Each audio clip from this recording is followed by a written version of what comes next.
এই গল্পটা একজন সুন্দরী এয়ার হোস্টেসের। সে এক্সট্রা কিছু টাকা ইনকাম করার জন্য বিমানের যাত্রীদের সাথে লুকিয়ে লুকিয়ে খারাপ কাজ করত। 1 ঘন্টার জন্য সে 2 লক্ষ টাকা নিয়ে নিত। কিন্তু যখন তার এই খারাপ কাজের কথা সবাই জানতে পারে, ততদিনে সে অলরেডি এই কাজ করে কোটিপতি হয়ে গিয়েছিল। তার অ্যাকাউন্টে ছিল কোটি কোটি টাকা। সে কিভাবে বিমানের যাত্রীদেরকে তার কাস্টমার বানাতো এবং তার শেষ পরিণতি কি হয়েছিল, সম্পূর্ণ কাহিনীটা বলছি।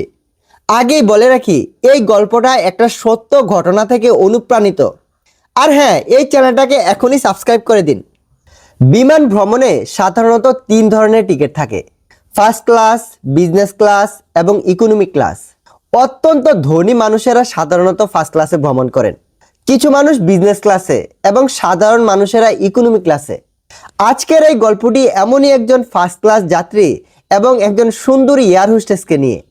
একদিন এক ধনী ব্যবসায়ী ফার্স্ট ক্লাসে ভ্রমণ করছিলেন। ভ্রমণের সময় বিমান সেবিকা বারবার তার কাছে আসছিল, কখনো পানি, কখনো খাবার নিয়ে, আবার কখনো জিজ্ঞাসা করছিলেন, স্যার আপনার কোনো সমস্যা হচ্ছে না তো? ধীরে ধীরে ব্যবসায়ীর মনে হতে থাকে এই মেয়েটি ইচ্ছাকৃতভাবে বারবার তার কাছে আসছে। এই বিমান সেবিকার সাথে কথা বলতে বলতে দীর্ঘ ভ্রমণটি ব্যবসায়ীর কাছে বেশ আনন্দের হয়ে ওঠে। যখন ফ্লাইট শেষের দিকে, তখন ব্যবসায়ী তার পকেট থেকে একটা কার্ড বের করে বিমান সেবিকার হাতে দেন এবং বলেন, যদি কখনো যোগাযোগ করতে চাও তাহলে কল করো। এরপর তিনি চলে যান। কয়েকদিন পর বিমান সেবিকা কৌতূহলবশত ওই কার্ডে দেওয়া নম্বরে ফোন করে। ফোন ধরার পর দুজনের কথা হয়। তারপর তারা দেখা করার জন্য রাজি হয়। দেখা করতে গিয়ে একসাথে খাওয়া দাওয়া, গল্প, বন্ধুত্ব এবং তাদের সম্পর্ক আস্তে আস্তে ঘনিষ্ঠতায় রূপ নেয়। তারপর তারা একটা হোটেলে গিয়ে একসাথে রাত কাটায়। সেই রাতের বিনিময়ে ওই ব্যবসায়ী বিমান সেবিকাকে 1,000 পাউন্ড গিফট করে, যা ভারতীয় মুদ্রায় প্রায় 1,05,000 টাকা। এই টাকায় তার জীবনের মোড় ঘুরিয়ে দেয়। মাত্র কয়েক ঘন্টার বিনিময়ে এত বড় অঙ্কের টাকা, এই উপলব্ধি তাকে ভিতর থেকে বদলে দেয়। এরপর থেকে সে ইচ্ছাকৃতভাবে ধনী ব্যবসায়ীদের দিকে নজর দিতে শুরু করে। বিমানে যাত্রার সময় যদি কোনো ধনী ব্যবসায়ী তার দিকে আগ্রহ নিয়ে তাকাতো, সে ধীরে ধীরে তার সাথে আলাপ বাড়াতো। এইভাবে কয়েক মাসের মধ্যে সে শুধু নিজের দেশে নয়, বিভিন্ন দেশের মধ্যে পরিচিত হয়ে ওঠে। হুচিমিন ভিয়েতনামের একটা বড় শহর। এর আন্তর্জাতিক বিমানবন্দরের নাম তান সন nut international airport.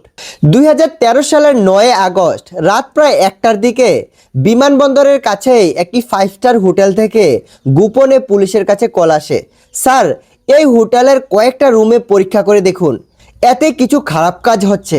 Police information পাওয়ার সঙ্গে সঙ্গেই অভিযান চালায়। 4টি আলাদা আলাদা রুমে ঢুকে পুলিশ যেই দৃশ্য দেখে তাতে তারা হতবাক হয়ে যায়। প্রতিটি রুমে ছিল একজন একজন করে ধনী ব্যবসায়ী এবং তাদের সাথে ছিল 4 জন বিমান সেবিকা। তাদের পোশাক ও পরিস্থিতি দেখে পুলিশের বিশ্বাস করতে কষ্ট হচ্ছিল যে বিমান সেবিকারাও দেহ ব্যবসা করে। 4 জন নারী এবং ব্যবসায়ীদেরকে আটক করা হয়। তাদেরকে জিজ্ঞাসাবাদ করার সময় বারবার একটা নাম সামনে আসে, মাইহুন। তার বয়স 26 বছর। তিনি একজন অত্যন্ত সুন্দরী বিমান সেবিকা। সে এই আন্তর্জাতিক বিমানবন্দর থেকে বিভিন্ন দেশে যাতায়াত করতেন। পুলিশ মাইহুনকে গ্রেফতার করে থানায় নিয়ে আসে। জিজ্ঞাসাবাদের পর মাইহুন জানায় সে একজন এয়ার হোস্টেস হিসেবে কাজ করত। জীবনের সবকিছু স্বাভাবিক চলছিল, কিন্তু একবার বিমানে ভ্রমণের সময় এক ধনী ব্যবসায়ীর সাথে পরিচয় হয়। সেই ব্যক্তি তাকে হোটেলে নিয়ে যায়, খাওয়ায় এবং তার সাথে খারাপ কাজ করার পর প্রথম রাতেই তাকে বিপুল অঙ্কের টাকা দেয়। সেই প্রথম অভিজ্ঞতা থেকেই সে বুঝে যায় এই পথে সে খুব তাড়াতাড়ি ধনী হতে পারবে। এরপর থেকে প্রতিটি ফ্লাইটে সে ধনী যাত্রীদেরকে খুঁজতে শুরু করে। শুরুতে তার পারিশ্রমিক কম ছিল, কিন্তু পরে তা আস্তে আস্তে বেড়ে দাঁড়ায় এক রাতের জন্য 2,000 পাউন্ড, অর্থাৎ ভারতীয় টাকায় প্রায় 2,30,000 টাকার কাছাকাছি। এক সময় এমন পরিস্থিতি আসে যখন অতিরিক্ত চাহিদার কারণে সে সব জায়গায় যেতে পারে না। তখন সে অন্যান্য প্রাক্তন এবং বর্তমান বিমান সেবিকাদের সাথে যোগাযোগ করে যাদের বেশি টাকার প্রয়োজন ছিল। ধীরে ধীরে সে 30 জন সুন্দরী, স্মার্ট ও ভালো কথা বলতে পারা মেয়েদের একটা টিম তৈরি করে। সে তাদের ছবি এবং সোশ্যাল মিডিয়ার প্রোফাইল সংগ্রহ করে এবং সে নিজে ম্যানেজারের মতো সবাইকে দিয়ে কাজ করাতে শুরু করে।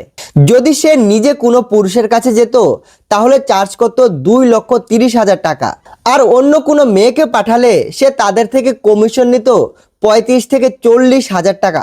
এই পুরো দেহ ব্যবসাটি এতটাই বড় আকার নেয় যে সে নিজের জন্য আলাদা ম্যানেজার পর্যন্ত নিয়োগ করে।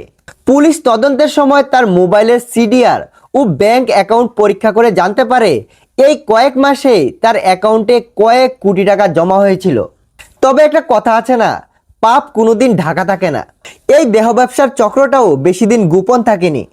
2013 সালের 9 আগস্ট তানসন্নার বিমানবন্দরের কাছে একটা 5 স্টার হোটেলে অভিযান চালিয়ে পুলিশ তার দলের কয়েকজন সদস্যকে ধরে ফেলে।